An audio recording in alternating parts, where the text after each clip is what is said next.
Est-ce que l'Africain va se réveiller? L'Africain est stupide en Afrique. L'Africain est stupide en Amérique. L'Africain est stupide en Amérique du Sud. L'Africain est stupide dans les Caraïbes. Partout où nous voyons des Noirs, nous faisons certaines des choses les plus stupides. Ce qui se passe au Burkina Faso doit être soutenu. Ce qui se passe au Mali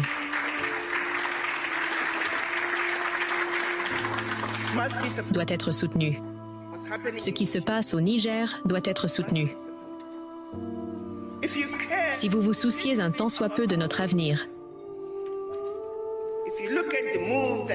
si vous regardez le geste que le Niger a fait en disant simplement que la France ne pouvait plus acheter notre uranium pour 0,80 € le kilo, alors que nous savons très bien qu'ils le vendent à 200 € le kilo.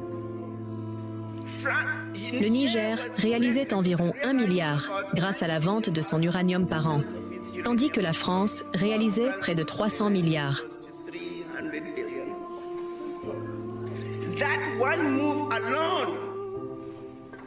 Ce simple geste où le Niger a dit non, si vous voulez notre uranium, 200 € le kilo, s'il vous plaît. Immédiatement. 300 milliards, 1 milliard. Il ne faudra pas grand-chose pour changer l'Afrique.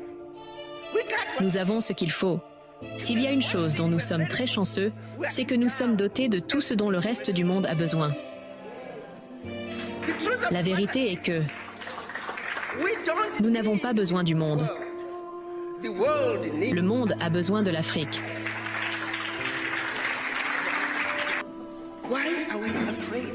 Pourquoi avons-nous peur? Parce que nous avons été vaincus, là où cela compte le plus, dans notre esprit. Peu importe les efforts que nous faisons pour changer notre Afrique, tant que nous ne nous libérons pas de l'héritage de la colonisation,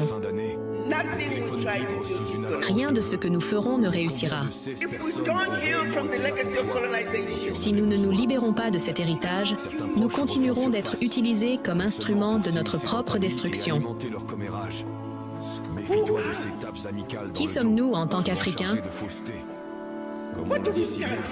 Que représentons-nous? J'ai défié la CEDEAO lorsqu'ils essayaient de mobiliser une armée pour aller combattre le Burkina Faso, le Mali et le Niger. Nous pouvons avoir un coup d'État. Ai-je dit, aidez-moi à comprendre quelque chose. La France a fait des coups d'État contre ces nations depuis des siècles.